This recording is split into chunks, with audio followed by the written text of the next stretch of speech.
my name is Ryan Cam, and welcome back to the 1999 Project. We are just about done with the month of February 99, and we're kind of ending on a bit of a whimper. However, next week, we're going to be talking about some serious movies, but we've got to eat our veggies before we get to our dessert. So let's kick things off with yet another movie from MTV Productions, 200 Cigarettes.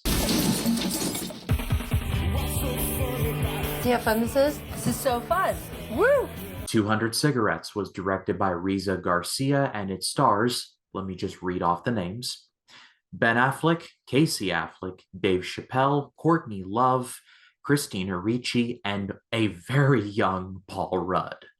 The movie takes place New Year's Eve 1981, and the movie follows several characters on their various misadventures throughout the night.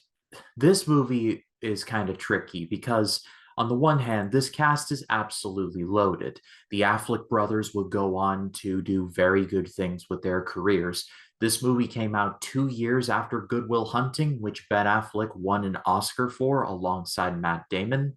It starred Dave Chapelle, who would go on to do even bigger things like Chappelle's Show and triggering pretty much half of social media whenever he drops a new comic special. Paul Rudd is still in the MCU, and Christina Ricci has had a very long career in her own right. Courtney Love is going to be in a movie I'm going to cover later on in this project called Man on the Moon. So this cast is loaded. The problem is that the movie is several narratives, like several mini narratives trying to combine and under the balloon of it all takes place on one night, New Year's Eve. And it doesn't work. I honestly struggled to remember what this movie was about until I took my notes for this video.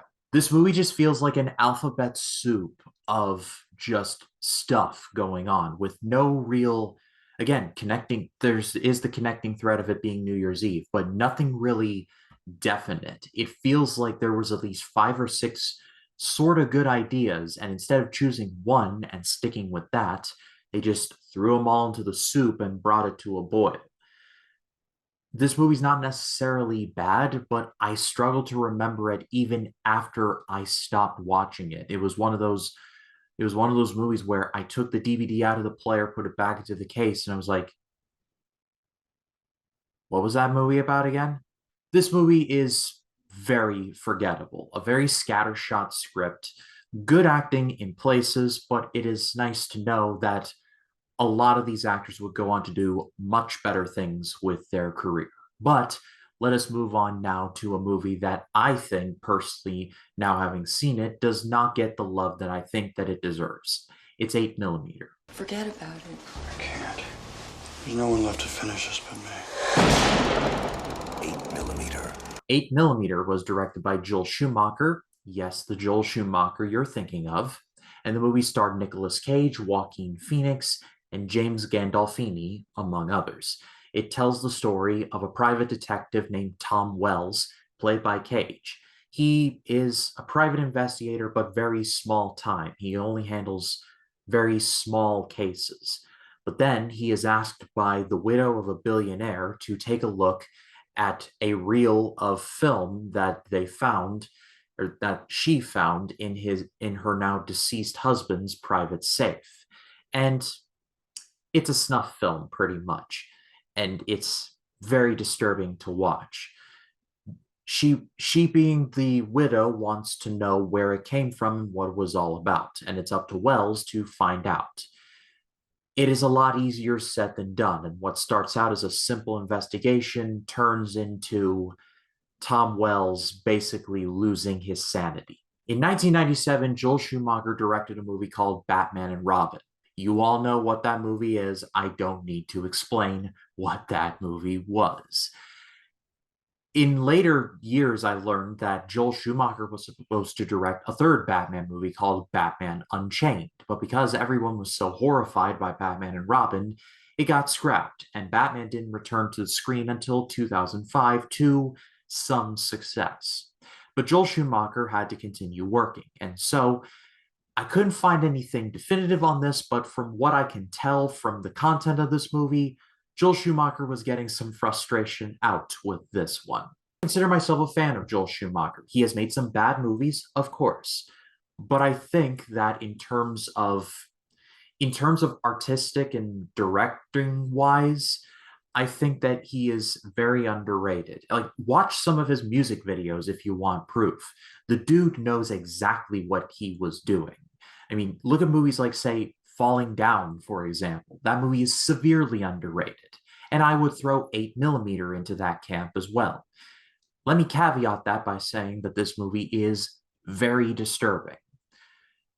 I would argue against recommending it unless with adding the warning of know what your mileage is before you watch it. But I do recommend you watch it.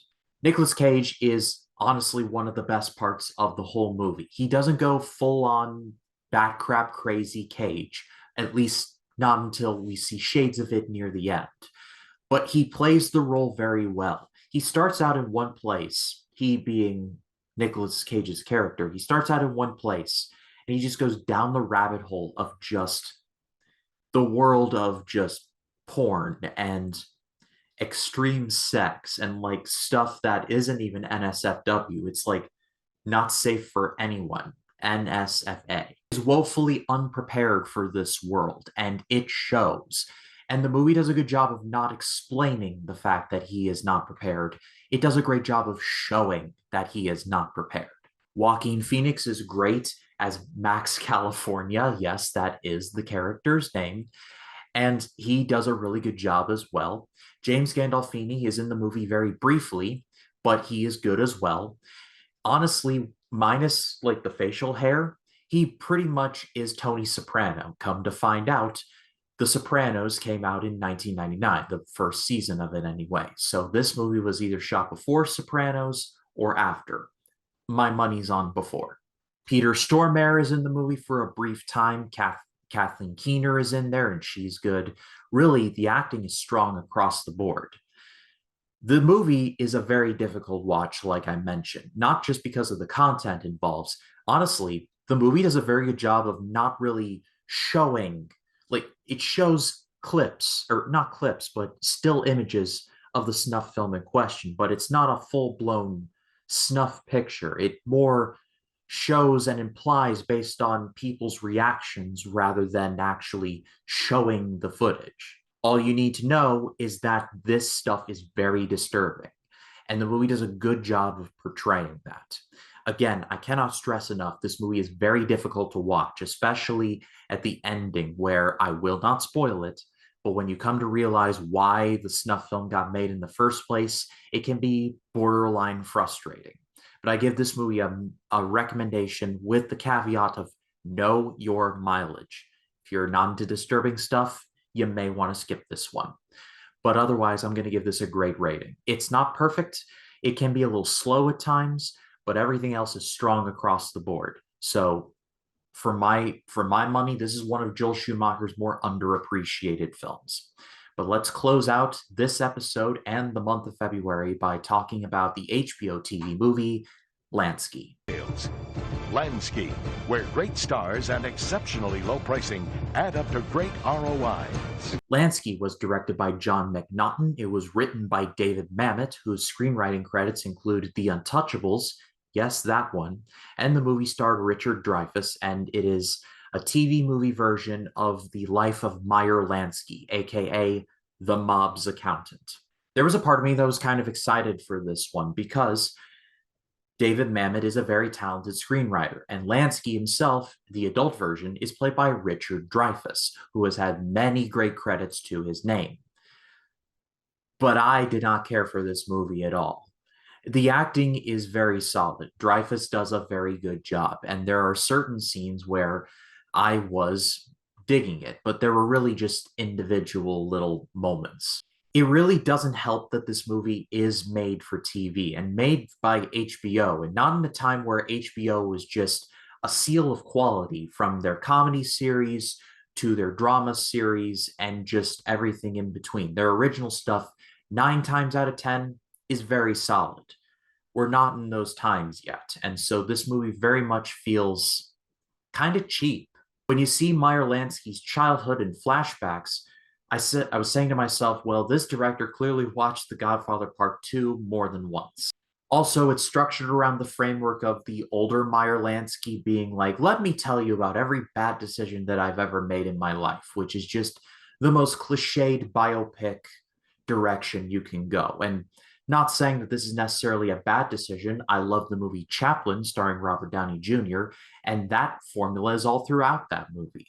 The problem is that this story didn't deserve the TV movie treatment. This feels like Scorsese should have done something with this, made it 3.5 hours long, chronicling every bad decision that led Meyer Lansky down the bad choice road.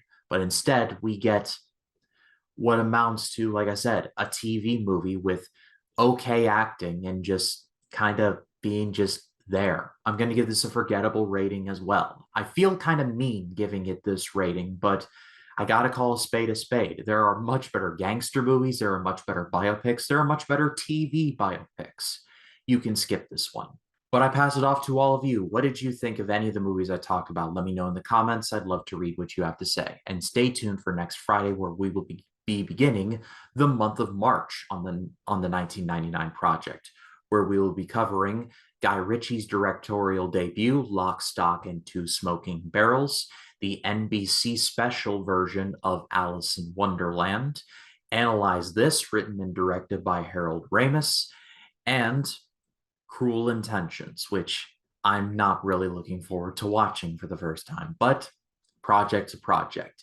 But as far as this video, leave a like, subscribe, click the bell for notifications, so when a new video drops, you'll be the first to know about it. My name is Ryan Cam, and I'll see you in the next one.